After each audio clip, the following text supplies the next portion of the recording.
रवि नाम का एक लड़का था जो पढ़ाई में बहुत तेज था, लेकिन उसे पैसों की कदर बिल्कुल नहीं थी। उसके पिता एक साधारण किसान थे जो बड़ी मुश्किल से घर चलाते थे।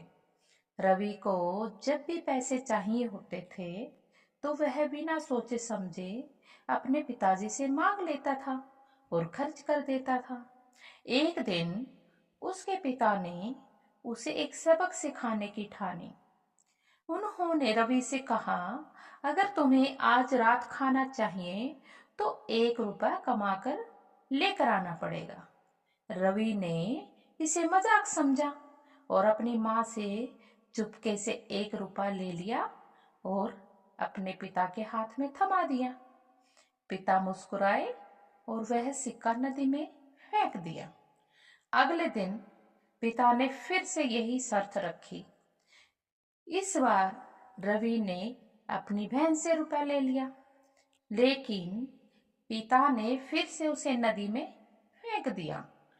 तीसरे दिन रवि को मजबूरी में मेहनत करनी पड़ी। उसने एक दुकानदार के लिए सामान उठाने का काम किया और बदले में 1 रुपया कमाया। वह दौड़ते हुए घर आया और वह सिक्का उसने अपने पिता के हाथ में थमा दिया।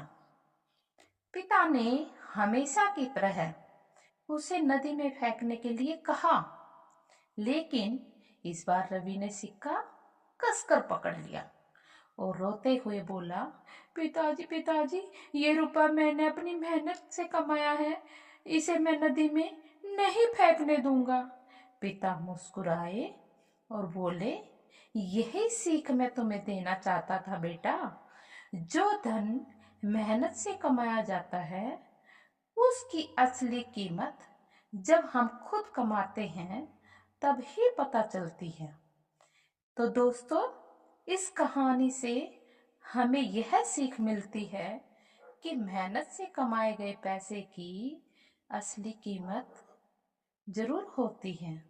जो चीजें हमें आसानी से मिल जाती हैं हम उनकी कदर नहीं करते हैं, लेकिन जब हम खुद मेहनत करके कुछ हासिल करते हैं तो उसकी अहमियत तभी समझ में आती है। तो दोस्तों, मेरी ये कहानी आपको कैसी लगी प्लीज़ मुझे कमेंट करके बताइएगा, और ऐसी ही कहानी हम आपके साथ शेयर करते रहेंगे। लाइक करें, कमेंट करें, सब्सक्राइब करें। Thank you.